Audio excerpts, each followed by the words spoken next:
जरा सोचो कि आम दुनिया से कटी हुई एक सीक्रेट जगह पर कुछ लोगों को छोटी उम्र से ही खूंखार योद्धा बनने की ट्रेनिंग दी जाए। एक ऐसा योद्धा जो अकेला ही 100 के बराबर हो। कुछ ऐसा ही होता है हमारी आज की कहानी में। कहानी की शुरुआत होती है एक टैटू की दुकान में, जहां एक बूढ़ा आदमी एक गैंगस्टर के कंधे पर टैटू बना रहा था। अचानक गैंगस्टर के चेले ने उसे एक लिफाफा दिया जिसमें से काली रेत बाहर निकली। उन गुंडों को इसका मतलब नहीं पता था, लेकिन उसे देखते ही वो बूढ़ा आदमी वहीं जमा का जमा रह गया। उसने बताया कि काली रेत का मतलब है कि दुनिया के सबसे खतरनाक निंजा आने वाले हैं। कई साल पहले उसका सामना इन योद्धाओं से हुआ था और वो जानता है कि ये कितने खूंखार होते हैं। फिर उसने अपनी छाती का बरसों पुराना घाव दिखाया। असल में इस बूढ़े आदमी का दिल दाईं तरफ है और यही कारण था कि वो निंजा के उस वार से बच गया था। अचानक एक आदमी का सर धड़ से अलग हो गया और चारों तरफ डर का माहौल फैल गया। तभी छत से एक तार गिरी और उसने एक आदमी को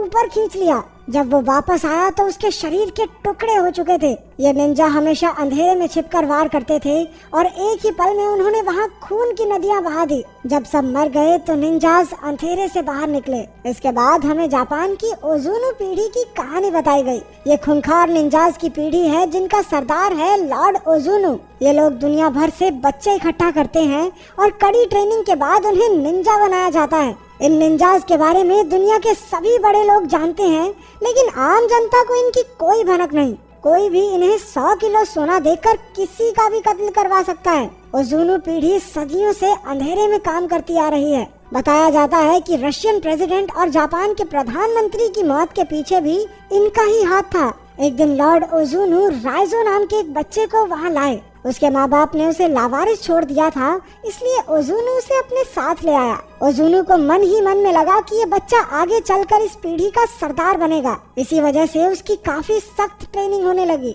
10 साल की उम्र तक उसके शरीर पर कई घाव थे जो उसे गलतियों की सजा के तौर पर मिले थे। उनके मुताबिक एक निंजा को हमेशा छिपकर रहना चाहिए, इसलिए राइजो को लकड़ी की जमीन पर चलवाया जाता और अगर हल्की सी आवाज भी हुई तो ओजुनु उसके पैर पर जोर से वार करता। रात को वो दर्द की वजह से सो तक नहीं पाया, लेकिन तभी किरिको नाम की एक लड़की ने आकर उसके घाव पर मरहम लगाई। वो भी उसकी तरह निंजा ट्रेनिंग ले रही थी। वहाँ सबको सिखाया जाता था कि किसी भी तरह के इमोशंस को अपने अंदर से निकाल कर फेंक दो, लेकिन किरिको सबसे अलग थी। उसे लोगों को मारना बिल्कुल गलत लगता था। जैसे जैसे वक्त बीतता गया राइजो और किरिको बड़े होते गए, लेकिन दोनों में कोई खास बातचीत नहीं हुई। वो दोनों सिर्फ दूर से ही एक दूसरे को देखते थे।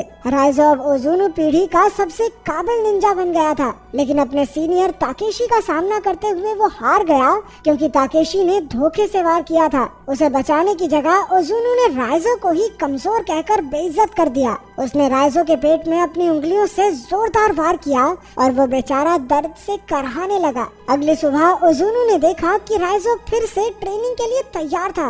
उसकी लगन देखकर ओजुनु काफी खुश हुआ। जल्द ही राइजो ने अपने सारे विरोधियों को आंख बंद करके भी हरा दिया, लेकिन किरिको को वहाँ की मारा मारी अब भी पसंद नहीं थी। राइजो अक्सर उसे समझाता था कि अगर ओजुनु को पता चल गया तो वो किरिको का दिल निकाल लेगा। फिर किरिको ने कहा, लेकिन मेरा दिल तो तुम्हारे पास है, तो कोई कैसे निकालेगा? एक दिन किरिको को चाकू से किसी को मारने का टास्क मिला। जब किरिको से ये नहीं हुआ तो ओजुनु ने उसके चेहरे पर चाकू मारकर उसे पिंजरे में बंद कर दिया। रात को राइजो छिपकर उससे मिला और उसे पानी पिलाया। कुछ दिन बाद एक रात को किरिको दीवार फांदकर भागने लगी। उसने राइजो को भी अपने साथ बुलाया, लेकिन राइजो ओजुनु के लिए वफादार रहा। आखिरकार वो पकड़ी गई और अब उसे मौत की सजा होनी थी। ताकेशी ने सबके सामने उसके दिल पर वार करके उसे मार डाला। उस दिन राइजो के अंदर भी कुछ मर गया, लेकिन वो फिर भी ओजुनु से जुड़ा रहा। इसके कुछ साल बाद बर्लिन में मीका नाम की एक लड़की को निंजास के होने के कुछ सबूत मिले। इन सबूतों को लेकर वो अपने बॉस मैस्लो के पास पहुंची, लेकिन मैस्लो ये मानने को तैयार नहीं था कि ऐसे निंजास मौजूद हैं जिनके बारे में सिर्फ बड़े लोग ही जानते हैं।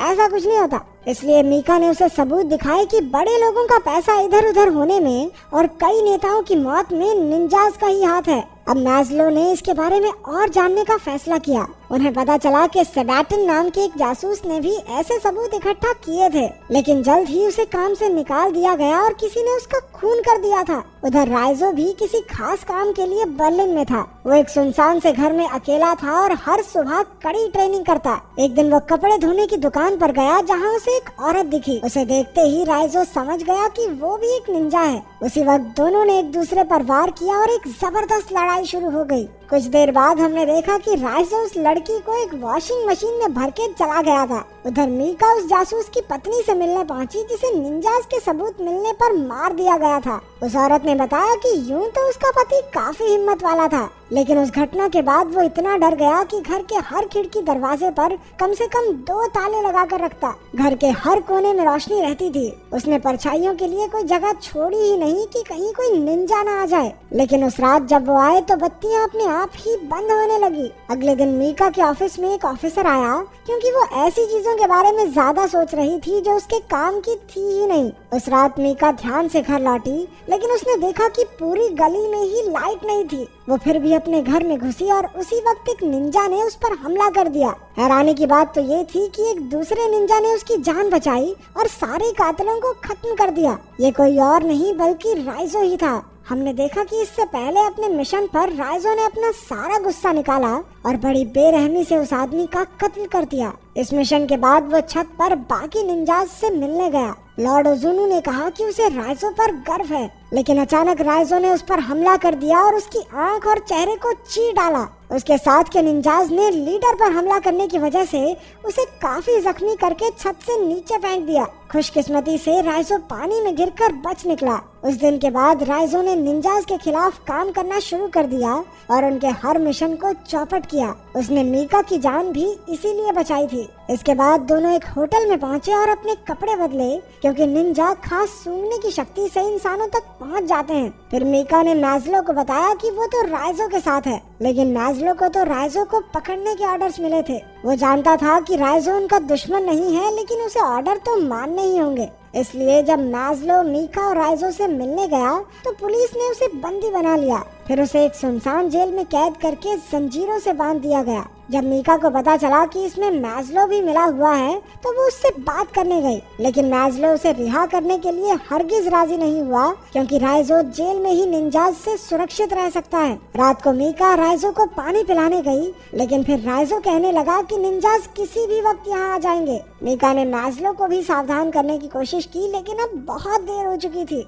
अचानक लाइट्स चली गई और निंजाज अंधेरे से बाहर निकले। उन खतरनाक योद्धाओं के सामने जाबाज सैनिकों की फौज और उनके हथियार भी कम पड़ गए। तभी मीका ने राइजो की जंजीरें खोलकर उसे रिहा कर दिया। फिर उसने निंजाज का मुकाबला करते हुए मीका को भाग जाने को कहा। हालांकि राइजो ओजुनु पीढ़ी का सबसे बेहतरीन निंजा था, लेकिन इतने सारे निंजाज को एक साथ संभालना उस पर भी भारी पड़ रहा था। अंत में राइजो और ताकेशी लड़ते हुए सड़क पर पहुंच गए। ताकेशी अपनी तलवार से राइजो का काम तमाम करने ही वाला था कि मीका ने पीछे से अपनी गाड़ी से उसे टक्कर मार दी। फिर वो राइजो को होटल में ले आई। हालांकि राइजो काफी जख्मी था, लेकिन वो डॉक्टर के पास जाने को राजी नहीं हुआ। मीका कमरे में बेहोश पड़े राइजो के पास बैठ गई। मीका ने अपनी जान बचाने के लिए राइजो का शुक्रिया अदा किया। फिर उसने एक ट्रैकिंग डिवाइस निकाला जिससे मैज़लो को उसकी लोकेशन का पता चल जाए, लेकिन पुलिस के आने से पहले ही निंजाज आ गए और राइजो को उठाकर ले गए। जब पुलिस पहुंची तो वहाँ सिर्फ मीका थी।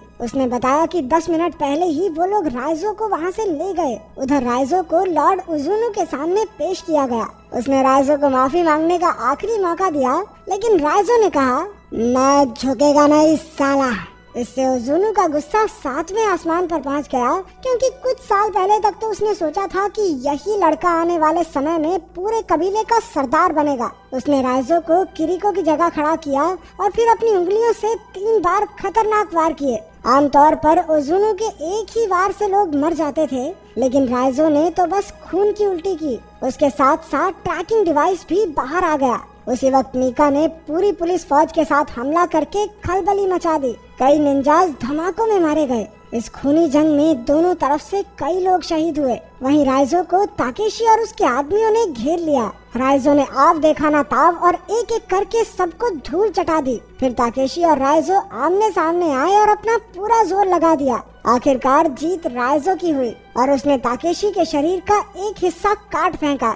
अब बारी थी ओजुनु की। उसने देखा कि ओजुनु एक कमरे में आराम से बैठा था, वहीं बाहर जबरदस्त धमाके हो रहे थे। अचानक ओजुनु हवा में ही गायब हो गया और राइजो के पीछे के अंधेरे से निकला। सिर्फ एक धक्के से उसने राइजो को हवा में उड़ा दिया। फिर दोनों ने अपनी तलवारें निकाली और एक दूसरे के खून के प्यासे हो गए। ओजुनु ने एक बार फिर उसे माफी मांगने का मौका दिया और कहा कि वो राइजो का बाप है, वो ही उसे वहाँ लेकर आया था और बचपन से आज तक पाला है। लेकिन राइजो ने जवाब दिया कि वो किसी का बेटा नहीं और ओजुनु को खत्म करके ही वो आजादी की पहली सांस लेगा। फिर वो ओजुनु पर लपक पड़ा, लेकिन वो एक बार फिर से गायब हो गया। तभी मीका राइजो की मदद करने पहुंची। मौका देखकर ओजुनु ने पीछे से मीका की छाती के तलवार आर पार कर दी। ये देखकर राइजो को याद आ गया कि कैसे इन दरिंदों ने उसके बचपन के प्यार किरिको को मार डाला था। गुस्से से भरकर राइजो ने एक ही झटके में अपनी तलवार से ओजुनु के 3 टुकड़े कर दिए। राइजो मीका को बाहर लाया और डॉक्टर्स ने उसे देखा। पता चला कि मीका का दिल दरअसल दाईं ओर है, इसलिए वो बच जाएगी। आखिरकार राइजो ने एकेडमी की दीवार फांदी और वैसा ही किया जैसा किरिको चाहती थी। इस तरह वो किरिको को अपने दिल में बसाए वहाँ से चला गया।